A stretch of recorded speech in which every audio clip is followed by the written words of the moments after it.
Welcome back, friends, and if you're new, welcome. I'm Rose Oatley, and today we're going to be making a super delicious sweet potato casserole in time for Thanksgiving, something I used to hate growing up as a kid, but I have played with it in my kitchen, perfected it, and now I'm a lover, not a hater.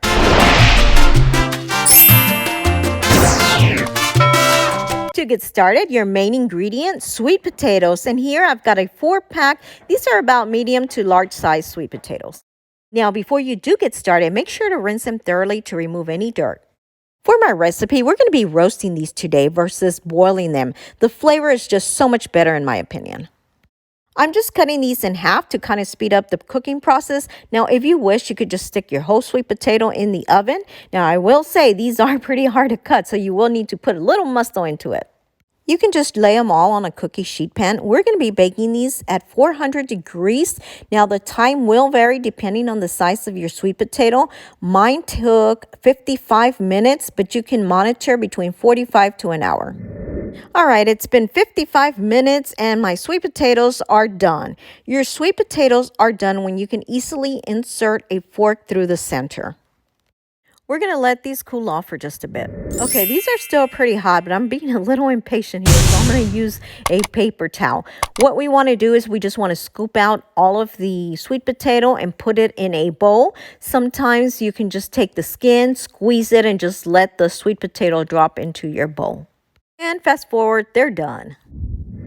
At this point, you could either use your masher and mash them up first, or do like me. I'm going to be using my mixer, but first I'm going to add all of my ingredients. We're going to need 1 stick of unsalted melted butter. So I like to just cut mine in half, put it in the microwave for 45 seconds to melt. By the way, 1 stick of butter equals half a cup.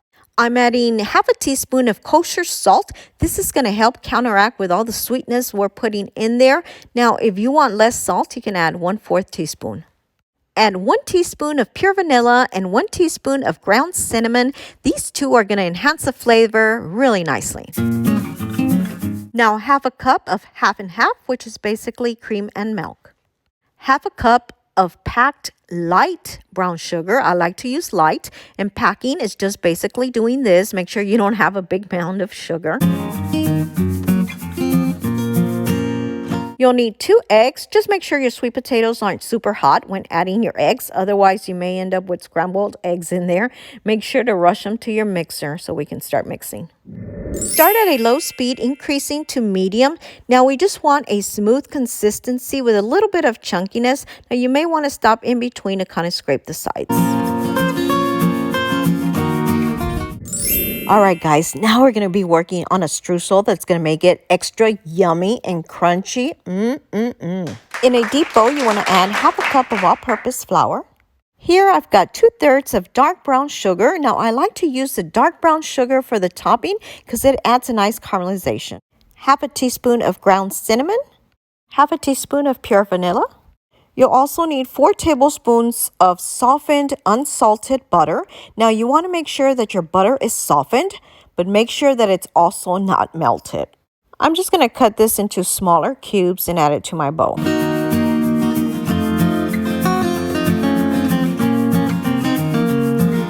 Using my hand mixer, I'm just going to mix it until it crumbles all up, looking like a strudel topping. Now, this is where the deep bowl comes in handy because it will splatter everywhere. You can also use your fingers to crumble if needed.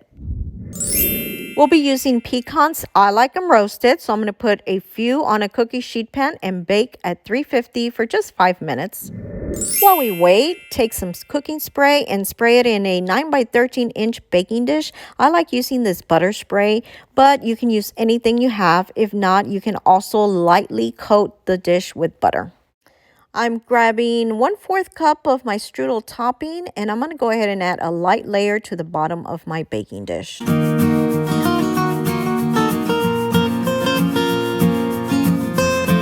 Next, we'll add all of our sweet potato filling on top.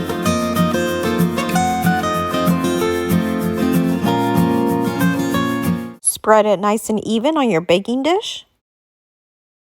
My pecans are ready and I have 1 cup here, but I've decided I'm only going to add half a cup into my topping mix because I'm going to add a surprise ingredient. We're going to add half a cup of dried cranberries. Now, this is going to add a really nice flavor to it. If you don't like the cranberries, then you can just do the whole cup of the pecans. We're ready to add our layer of our topping.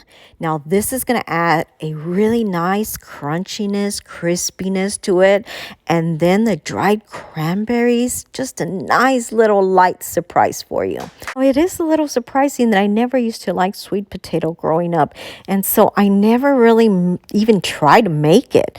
But this is the beauty of it. If you just play around in your kitchen, start adding and playing with different ingredients, you might just surprise yourself like I did. Moving on, I've got 2 cups of mini marshmallows for our next topping. We want to add an even layer on top.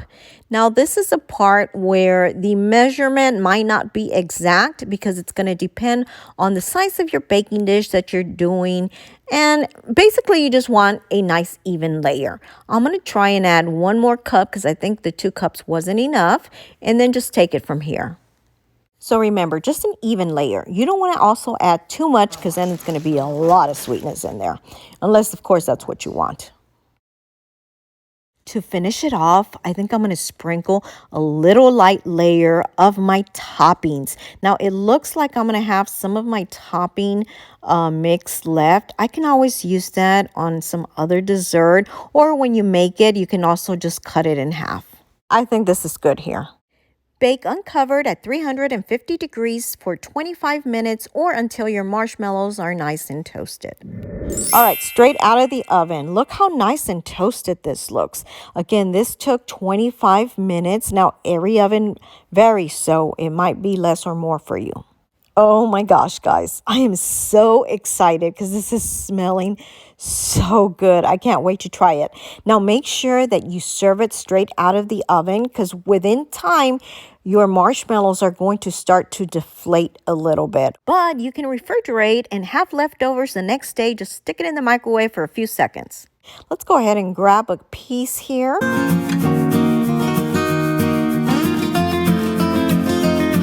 Oh my gosh, guys, look at this deliciousness.